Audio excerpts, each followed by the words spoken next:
Assalamualaikum warahmatullahi wabarakatuh. Saya Ismi Novianti. Di sini saya akan membahas tentang kesehatan mental sesuai dengan program saya untuk Angnong Banten. Karena menurut saya kesehatan mental merupakan hal yang sangat penting untuk generasi muda. 10 sampai dengan 20% remaja di seluruh dunia mengalami gangguan kesehatan mental. Maka dari itu, kita sebagai generasi muda harus punya kesehatan mental yang kuat. Nah, di sini saya ditemani oleh narasumber saya, Kak Pahat dan Kak Dini. Bagaimana Kak kabarnya?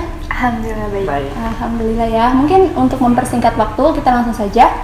Mungkin Kak Dini terlebih dahulu ya. Menurut Kak Dini, apa sih yang Kak Dini ketahui tentang kesehatan mental? Pendapatnya aja nggak apa-apa. Kalau untuk menurut saya sih, yang saya ketahui itu seperti gangguan psikologis, seperti depresi, stres, cemas, dan gitu ya. Overthinking seperti itu. Baik, betul sekali. Nah, menurut Kak Pahat nih, seberapa penting kesehatan mental itu untuk generasi muda seperti kita? Kesehatan mental untuk generasi muda, kalau misalnya menurut saya pribadi itu sangat penting ya, karena kan generasi muda itu agent of change, yang dimana kalau misalnya kesehatan mental yang baik untuk generasi muda itu bakal merupakan menghasilkan sumber daya manusia yang baik juga, seperti itu ya. Nah, mungkin dari kakak-kakak di sini pernah nggak sih ngalamin yang namanya verbal abuse atau semacam bullying? Silahkan Pak Dini. Kalau menurut saya tentunya pernah dong, karena setiap orang tuh punya pengalaman masing-masing. Karena dulu tuh saya seperti kurus, nah sekarang saya berat badannya bertambah dan masih ada aja orang ngejat seperti saya gendutan lah apalah gitu. Jadi serba salah gitu. Iya, kepikiran terus ya. Kepikiran terus. Iya. Kalau apaan sih gimana? Kalau menurut saya tentunya juga pasti pernah ya, karena verbal abuse untuk zaman sekarang, apalagi sosial media itu pasti mudah didapatkan ya kan. Untuk masalah verbal abuse, saya waktu itu pernah dapat seperti toxic masculinity. Jadi kalau misalnya cowok pakai skincare itu salah, gitu, seperti itu. Iya. Padahal itu normal ya. Iya normal, dan itu sebenarnya skincare itu kan general ya. Iya. Bisa buat cewek, buat cowok juga bisa. Jadi tapi ada sebagian masyarakat tertentu yang kalau misalnya cowok pakai skincare itu salah seperti itu. Nah mungkin tingkat stres seorang itu kan beda-beda. Nah cara mengatasinya pun berbeda-beda. Nah untuk Kak Dini sendiri, bagaimana cara mengatasi stres tersebut? Saya pribadi untuk mengatasi menghilangkan cara stres itu, saya tidak terlalu berpikiran hal seperti itu ya, karena saya itu menyangkut gitu ya, tidak terlalu pikirkan, karena itu menyangkut ke dari diri saya sendiri, kehidupan saya sendiri. Orang berkata apa tidak jadi masalah, tidak peduli juga kan. Kan itu kan saya juga yang menjalani kehidupan saya sendiri, dan saya juga akan mencari udara segar agar lebih menenangkan diri saja. Baik, iya betul. Kalau untuk saya pribadi, saya lebih menghindari lingkungan seperti itu ya.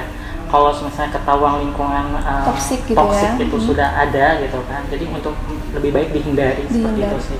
Dan tentunya saya lebih milih untuk merefreshingkan pikiran saya, seperti saya berlibur, kayak seperti contohnya tuh kayak naik gunung, ke pantai seperti itu ya. sih. Ya.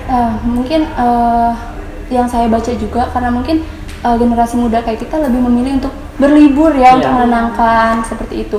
Mungkin kakak-kakak di sini pernah ke wisata-wisata yang di Provinsi Banten? Untuk di Provinsi Banten sih pernah ya. Contohnya ya Baduy. Terus Pantai Sawarna. Wah, semoga setelah pandemi ini kita bisa berlibur bareng-bareng ya ke sana. Nah, mungkin dapat disimpulkan bahwa kesehatan mental ini sangat penting untuk para generasi muda. Nah, maka dari itu kita sebagai generasi muda harus bijak dan hindari hal-hal yang bersifat negatif.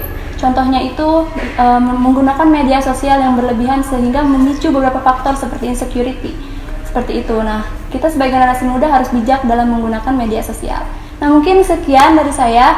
Saya ucapkan banyak terima kasih kepada narasumber saya yang sudah berkenan. Semoga sehat selalu dan tetap patuhi protokol kesehatan. Sekian dari saya. Wassalamualaikum warahmatullahi wabarakatuh.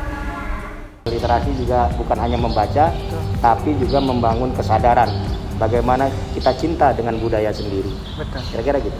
Menarik teman-teman. Jadi inti dari obrolan kita hari ini adalah pentingnya literasi untuk kita sebagai generasi muda Kabupaten Lebak, khususnya di Provinsi Banten. Seperti yang Walt Disney pernah sampaikan, ada banyak harta yang bisa didapatkan di dalam buku dibandingkan yang didapatkan perampok di Pulau Harta. Terima kasih, saya Haris Bangkit pamit undur diri. Assalamualaikum warahmatullahi wabarakatuh.